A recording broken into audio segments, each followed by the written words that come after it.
Hello नमस्कार साथियों, मैं आपका साथी संजय रतिवाल आप सभी का हमारे द्रोणा पीसीएस यूट्यूब प्लेटफॉर्म पे हार्दिक स्वागत करता हूं।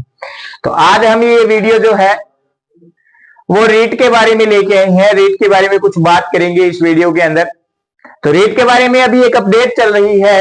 रीट के बारे में क्या अपडेट है कि रीट का जो एग्जाम है वो स्थगित कर दिया गया है। 27 व 28 फरवरी को जो एग्जाम होना था रीट का, उसके बारे में एक न्यूज चल रही है कि उसे स्थगित कर दिया गया है, यानी रीट का एग्जाम आगे कर दिया है।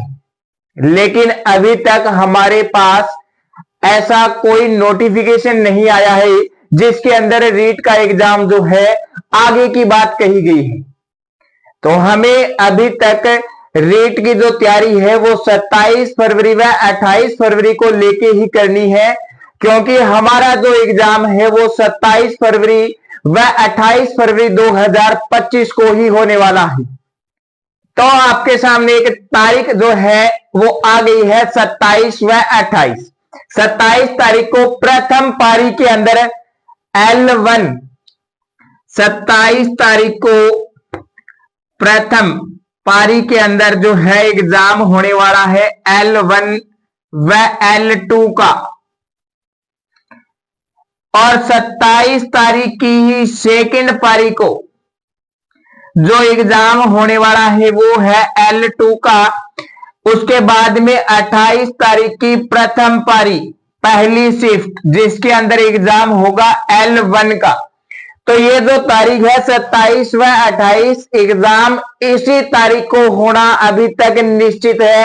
कोई ऐसी अपडेट नहीं है कि एग्जाम जो है आगे होगा। अभी बात ही चली है, एक लहर बना दी गई है कि एग्जाम स्थगित हो गया है, और कुछ जो साथी है एग्जाम स्थगित होने की बात को सुन के उन्होंने रीट के अंदर अपनी जो गति थी उसे धीमा कर लिया है। उस गति को धीमा नहीं करना है, भले ही आपका एग्जाम जो है स्थगित होके आगे कर दिया जाए।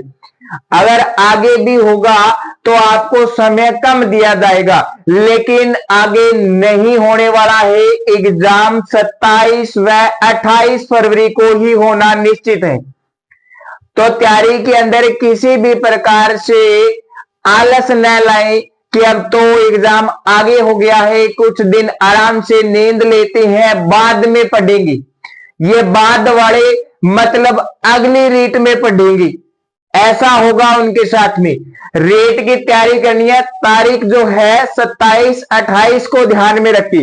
बीएसटीसी वाले L1 और बीए बीएड वाले या फिर बीएड की बात करें L2, दोनों के अंदर एग्जाम लगाया है। तो 27 तारीख की प्रथम पारी आपके लिए ही एग्जाम आएगा 27 तारीख को। आगे का ध्यान न रखें। फिर बात करें हमें एडमिट कार्ड की, तो 10 दिन पहले आपका एग्जाम सेंटर जो है वो जिला घोषित कर दिया जाता है। तो वैसे ही चलेगा प्रक्रिया। 27 तारीख को एग्जाम है तो 10 दिन के पहले आपका सेंटर, जिला सेंटर, डिस्ट्रिक्ट जो है वो आपको दिखा दी जाएगी आपकी एसएसओ पे कि इस जिले के अंदर। लेकिन जिले की भी बात करी, हमारा जो जिला है, जिला जो आने वाला है रीट के अंदर बात करी हमें, तो वो हमारा गृह जिला ही आएगा। ये बात जो है शिक्षा मंत्री ने कही है कि रीट के जो अभ्यर्थी है उनको गृह जिला ही दिया जाएगा। तो आप जिस जिले से हैं उस जिले के अंदर ही एग्जाम आने वाला है। फिर एडमिट कार्ड, एडमिट कार्ड कब जारी होंगे? तो एडमिट कार्ड जो है आपके एग्जाम से 5 या 7 दिन पहले जारी हो जाएंगे, जिसके अंदर आपको एग्जैक्ट सेंटर दिखा दिया जाएगा कि इस विद्यालय के अंदर है या इस महाविद्यालय के अंदर आपका एग्जाम है। तो रीट की तैयारी जो है वो अपनी गति के अकॉर्डिंग करते रहे, धीमा मत रखें उस गति को। तारीख आगे बिल्कुल नहीं होगा। फिर करें बात कि रीट के एग्जाम के अंदर हॉल में बैठने के बाद में हमें एग्जाम किस तरह टैकल करना है। तो एग्जाम टैकल की मैं बात करूं, सबसे पहले हम क्या उठाती हैं, हम ये सोचते हैं कि हम हमारी लैंग्वेज सब्जेक्ट उठाएं। सब्जेक्ट उठाती हैं, 30 प्रश्न सब्जेक्ट की आती हैं। अगर इस 30 में से आप 20 प्लस करो, मान के चलना है 20 प्लस करो, तो आपका मनोबल जो है, आपके अंदर आत्मविश्वास है, वो टूटता है। और ये जो 20 प्रश्न है आप सब्जेक्ट के अंदर सरल तरीके से नहीं कर पाते, आपका भेजा जो है खराब हो जाता है एग्जाम के अंदर। सबसे पहले पेपर को बेक से चलना है, जीके पार्ट करना है। जीके पार्ट के बाद में आना है आपकी प्रथम लैंग्वेज, या फिर आपका जो सब्जेक्ट बनता है आपने जिसके अकॉर्डिंग चुना है उस पे। उसके बाद में आपका जो सेकंड सब्जेक्ट है उस पे।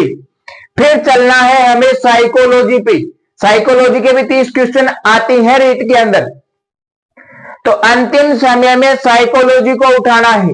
आप जीके से प्रारंभ करोगे तो आपका जो जीके है वो अच्छा है, क्योंकि हम राजस्थान के अंदर जितने भी कॉम्पिटिटिव एग्जाम देती हैं जीके सेम रहता है। तो जीके हमारा अच्छा तैयार होता है। जीके के अंदर हमें 60 प्रश्न आती हैं। जीके में से हम जो है 70% जीके कवर कर लेते हैं। तो 70% जीके कवर करने के बाद में हमारा जो है आत्मविश्वास और ज्यादा हो जाता है। फिर सब्जेक्ट में जाती है, तो सब्जेक्ट में जाते ही हम जो है हमारी मंजिल की तरफ पहुंच जाती है। उसके बाद में हम बिल्कुल फ्री माइंड से एग्जाम को करेंगे, यानी सेकंड सब्जेक्ट और साइकोलॉजी को उठाएंगे। 60 क्वेश्चन जो बचते हैं, 60 में से आप आसानी से रीट का जो लक्ष्य है, रीट पात्रता है, उस 60 में से वो प्रश्न निकाल लोगे और आपकी रीट पात्रता क्लियर हो जाएगी, सफलता मिल जाएगी आपको रीट पात्रता में। तो 27 तारीख को ध्यान में रखना है, 28 तारीख को ध्यान में रखना है। वापस वही बात रिपीट हो रही है, तारीख 27 व 28 स्थगित का ध्यान में नहीं रखना है कि स्थगित हो गई है, नहीं हुई अभी तक स्थगित। समझ में आ गया पैटर्न? तो 27 व 28 तारीख के सभी सदस्यों को इन एडवांस द्रोणा पीसीएस के सभी सदस्यों की तरफ से आप सभी को ऑल द बेस्ट। एग्जाम अच्छे तरीके से करना है, बिना किसी टेंशन के एग्जाम करना है। लेकिन एक बात ध्यान में रखना, रीट पात्रता को हल्के में भी मत लेना कि रीट पात्रता जो है वो मैं तो ऐसे ही क्लियर करके आ जाऊंगा। नहीं होगी ऐसे ही क्लियर। पिछले आंकड़े की बात करें हम रीट पात्रता की, तो बीएड व बीए बीएड वाले जो स्टूडेंट हैं इनके मन में ये था कि हम सेकंड ग्रेड की तैयारी कर रही हैं, तो रीट तो क्या ही चीज है। लेकिन इन बीए बीएड वालों का और बीएड वालों का यानी L2 का जो पात्रता का वेटेज था वो L1 से डाउन था।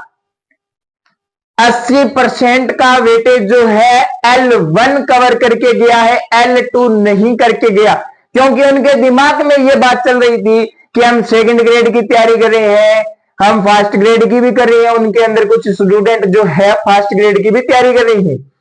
उन्हीं में से निकलते हैं कुछ पटवारी, कुछ टीआरई। पिछली बार बहुत सी वैकेंसियां एक साथ आ गई थी और सारे स्टूडेंट जो है अपनी अपनी तैयारी में लगे थे। तो इनके दिमाग में ये था कि रीट तो कुछ है ही नहीं, कर देंगे क्लियर, लेकिन नहीं कर पाई। L2 के अंदर 2 लाख के लगभग जो स्टूडेंट है वो पास हुए थे और 6 लाख के समथिंग L1 में पास हुए थे। बीए बीएड और बीएड वाले जो है उनकी संख्या कम रही, लेकिन इस बार ऐसा नहीं होना चाहिए। बीए बीएड वाले भी ये दिखाएं कि हम किसी से कम नहीं। L2 के अंदर पात्रता लानी है तो रेट को हल्के में नहीं लेना है। रेट प्रश्न अच्छे देती है, आसान भी देती है, लेकिन वो आसान जो है होते कैसे हैं? आसान प्रश्न को सही तरीके से समझना, फिर उसका आंसर देना।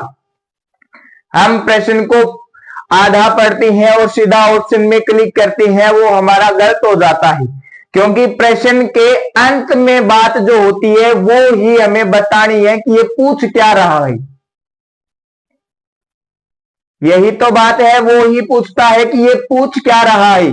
27 तारीख के एग्जाम में ऐसे ही प्रश्न मिलेंगे जिन्हें हम आधा पढ़ेंगे तो प्रश्न जो है गलत होगा, पूरा पढ़ के समझ के फिर आंसर देना है, तभी एग्जाम सही होगा हमारा। और उसके बाद में रीट पात्रता के बाद में रीट मेन का एग्जाम है, उसकी तो बात अपन बाद में करेंगे, लेकिन रीट पात्रता पहले क्लियर करनी है, इस पात्रता को हासिल करना है, उसके बाद में मेन की बात करेंगे। तो 27 तारीख व 28 तारीख को ध्यान में रखना है। एक बार फिर द्रोणा पीसीएस के पूरे स्टाफ की तरफ से आप सभी को in advance best of luck. आप रीट पात्रता जो है ये आसानी से क्लियर करें और मेन की तैयारी करें, ऐसी जो है आशा हम आपसे करते हैं। तो मिलते हैं 27 तारीख व 28 तारीख के एग्जाम के साथ। रीट की आगे की क्लास के अंदर जो है वो बात करेंगे 27 व 28 तारीख की एग्जाम कैसा रहा, किसने कैसा किया है, किस प्रश्न का कौन सा आंसर जो है वो सही है, तो वो बात हम अगले वीडियो में करने वाले हैं। अगर उससे पहले कोई नई अपडेट आ जाती है शिक्षा विभाग से या बोर्ड द्वारा कि 27 तारीख को जो रीट होनी है, 28 तारीख को जो रीट होनी है उसे स्थगित करके आगे कर दिया है, तो उसकी भी जानकारी हम इसी द्रोणा पीसीएस प्लेटफॉर्म पे देने वाले हैं। तो लेट न करें, जिस साथी ने सब्सक्राइब नहीं किया है वो सब्सक्राइब करे और बेल आइकन के बटन को जरूर प्रेस करे, ताकि ऐसी महत्वपूर्ण जानकारियां जो है आपको सबसे पहले मिले। तो धन्यवाद साथियों, जय हिंद, जय भारत।